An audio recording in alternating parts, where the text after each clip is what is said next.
Hello everyone. In our previous lecture, we learned the first part of speech, that is noun and its kind. Today, we will proceed with pronouns. So, pronouns are the words that take place of noun. We often use them to avoid the repeating of the nouns that they refer to. Let us see this example.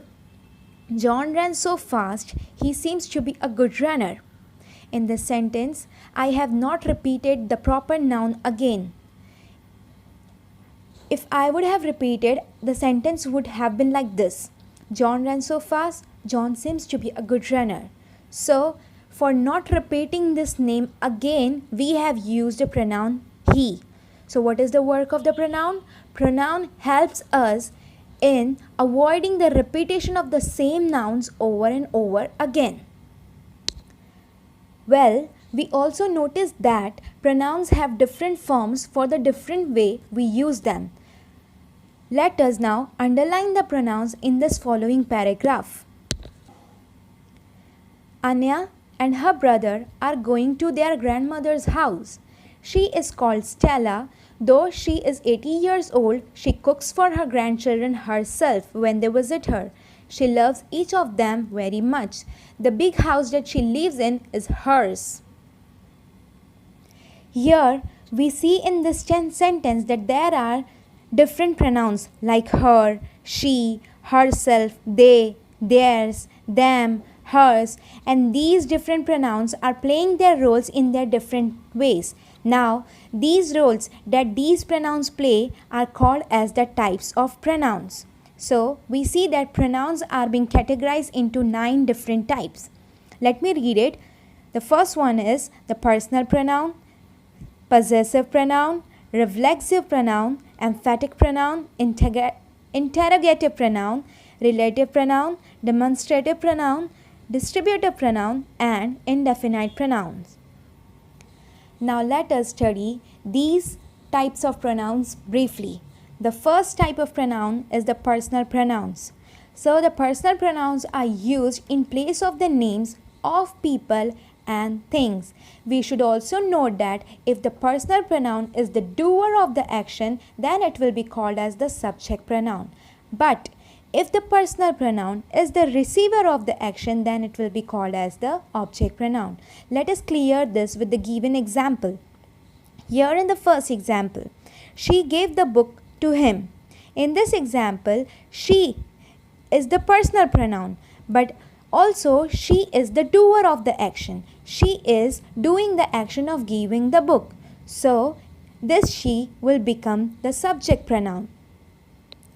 While him is the object pronoun because him is the receiver of the action. Him is receiving the book. That's why it is an object pronoun, as object pronoun is the receiver of the action. In the next sentence also, you and I is the doer of the action. That's why you and I are the subject pronouns, and her is the receiver of the action. That's why her will become the object pronoun. Well, we should also list down the kinds of personal pronoun. The first person personal pronouns are I, me, we, us. The second kind of personal pronoun is you. And the third type of personal pronoun is he, she, it, they, him, her, them. So we understood that personal pronouns are used in place of the people, of the names of the peoples and things, as well as these personal pronouns are divided into 3 categories, that is first person personal pronoun, second person personal pronoun, and the third person personal pronoun. The other kind of pronoun is the possessive pronouns. Possessive pronouns show ownership, belonging, or possession.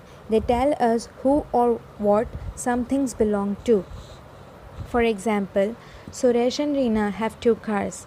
The jeep is his and the sedan is hers. Here, instead of using the name Suresh and Reena, we have used the possessive pronouns his and hers.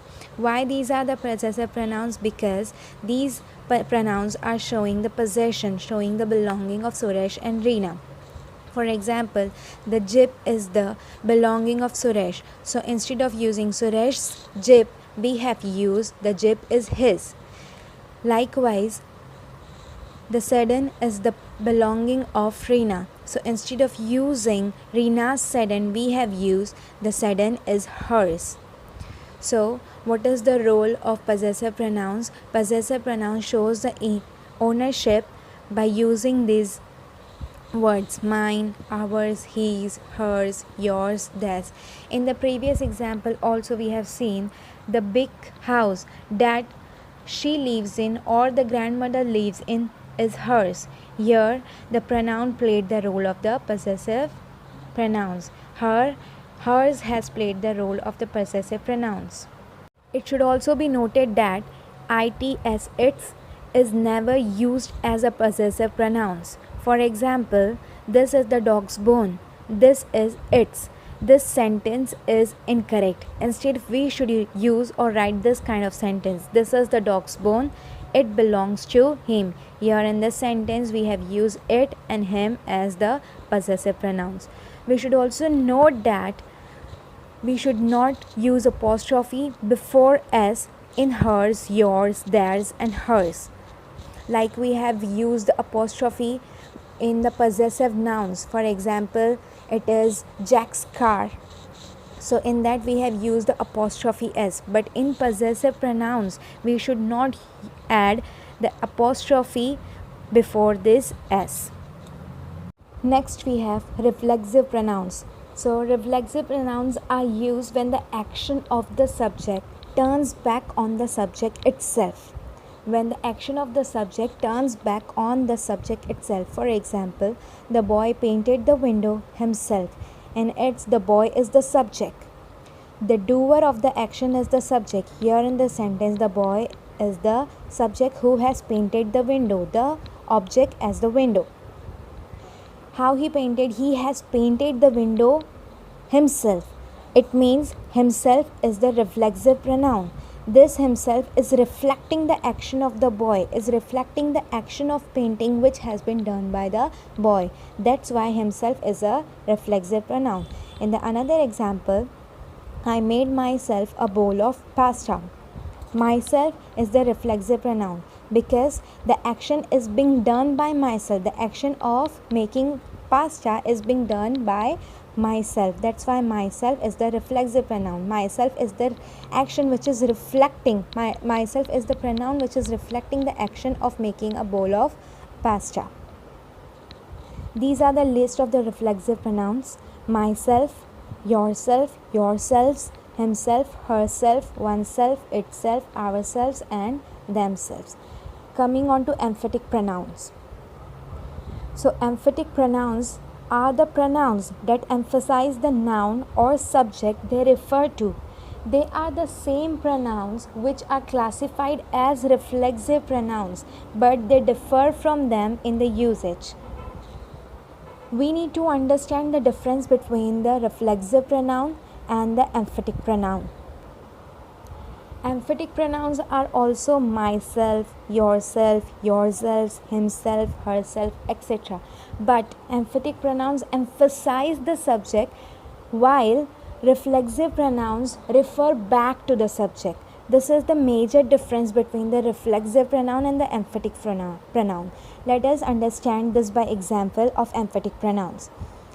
Example number 1. The principal himself went to the student's house. In this, the subject is the principal. We are emphasizing this subject or this noun by saying himself. So this himself will become the emphatic pronoun. Likewise, in another example, the doctor herself performed the difficult surgery. We see the doctor is the subject or the noun of the sentence. And herself is emphasizing this noun, the doctor herself. That's why herself will become the emphatic pronoun. The same goes with the next example. I myself agreed to organize the picnic. Myself is the emphatic pronoun. So we understood that emphatic pronouns, in emphatic pronouns, the pronouns were emphasizing the subject or the noun of the sentence, while in reflexive pronouns, the pronouns himself and myself are referring back to the subject. They were not emphasizing the subject, instead they were referring back to the subject.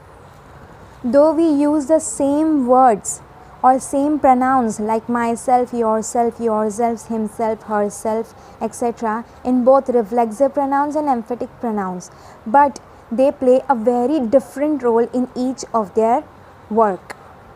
We should notice or consider this as a trick to understand the major difference between the reflexive and the emphatic pronoun, that in reflexive pronouns, the pronouns are placed either after the object of the sentence or after the verb of the sentence, while in emphatic pronouns, the pronouns are placed right after the subjects of the sentence. So, reflexive pronouns are the pronouns that used to refer back to the subject, while emphatic pronouns are the pronouns that emphasize the subject or the noun of the sentence.